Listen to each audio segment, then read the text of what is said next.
Hi everyone. Today I'm giving a presentation for my Van Gogh art exhibition in Bloom, which I curated for my exhibition design and management class this semester. We were presented with this project at the beginning of the semester, and we only had a few criteria we had to satisfy. We had to choose a professional artist alive or no longer with us. We had to build a model of the university gallery space to scale. And then we also had to take into account the proper entrance and exit doors. Apart from that, we had creative freedom to do what we wanted with the space. If we wanted to paint the walls, we could do that, but we had to be prepared to explain why we chose the colors that we chose. We could add temporary partitions, we could add seating, columns, and so on. Early on, I knew almost immediately I wanted to curate my exhibition using Van Gogh. I have loved his work for a very long time. And it was without question that this is what I wanted to do. While I was brainstorming and throwing ideas around, I knew I didn't want to do something broad like an exhibition on his most famous works. I wanted to focus in on something more specific, so I chose to go with floral still lifes and landscapes, as well as incorporate a small set of his self-portraits, which I'll explain later on. After doing a lot of research, I visited many museum sites. I went to the Van Gogh Museum itself just to get a feel and idea of how these different museums curated their own exhibitions, or how they set up their workflow as far as Van Gogh's works were concerned. And then, so with almond blossoms here, as you see, this ended up being a mural on one of my four main walls. I was inspired by the idea after visiting the Van Gogh Museum's website. They have displayed in a self-portrait room a self-portrait mural on one wall, and then of course on the remaining walls in that particular room are self-portraits of Van Gogh. And so once everything started coming together and I started figuring out how many paintings I had to work with, the wall space I had to work with, how I was going to organize everything, it all just sort of fell together, and I was really excited close to the end when my project was almost complete. As you see here, there's an overhead view of the gallery space and the floor design. The mural to the right, that right door is the entrance, the door on the left is the exit. So as you walk in, right away, you see the almond blossom mural, you see the artist, and you see the name of the exhibition, which is In Bloom. You have the reception desk right there, and then right as you're entering into the floor space, you have the two columns where you meet Van Gogh himself. I wanted to do that and not just solely make it an exhibition of some of his floral paintings, because in case, patrons hadn't seen any self-portraits, they could indeed meet the artist. As far as the colors I chose for the walls, I went with a taupe for the temporary columns I placed, and then the permanent partition that's there to the left. The main remaining three walls are a blue-gray.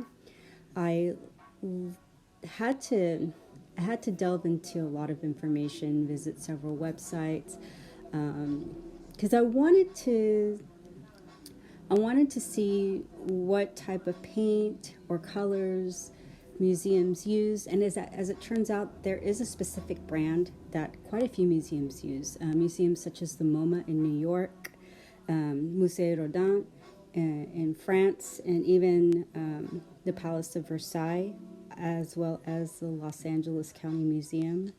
This brand, however, is an brand that comes from England. You have to order it from the company's website.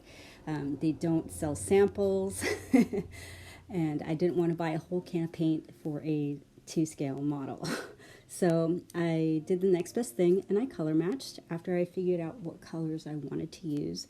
I chose the taupe and the blue-gray, not only because it complements the Almond Blossoms painting, but the taupe and blue-gray is incorporated in some way into the paintings that I chose for this exhibition.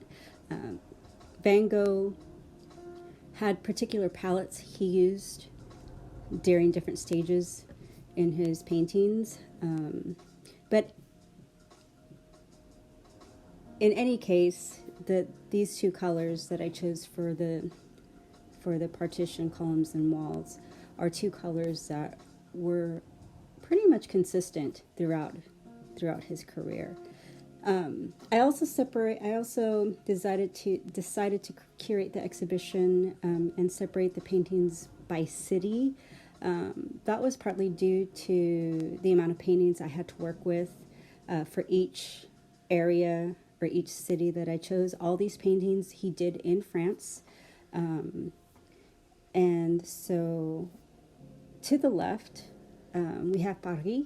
He used a darker palette for those paintings, but again, you do have the colors that I chose incorporated into that grouping.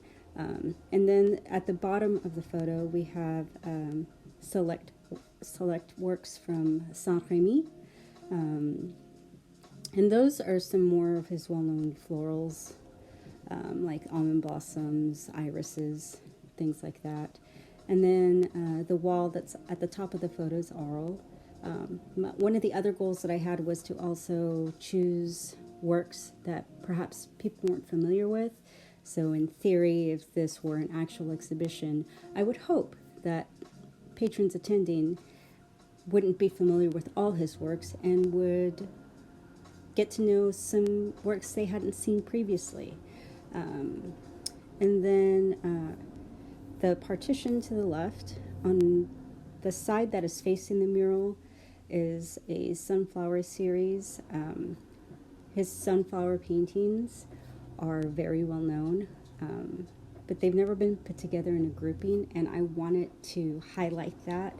And although I couldn't choose all the paintings he did for that series, I did select 3 that just tied the whole exhibition together very nicely. On the other side of that partition is Auvers-sur-Oise, and there's only 3 paintings that I selected from his time there. So it's only seemed fitting that I used that small space for those 3 paintings. Overall, here's the Almond Blossoms entrance. As I was putting this exhibition together, I often imagined what that would be like to walk into the gallery space, and just to your right, you see this beautiful mural of this artwork. I'm very happy with how this turned out. And then we have Saint-Rémy, again, the almond blossoms, and then irises, as you see in the center photo at the bottom.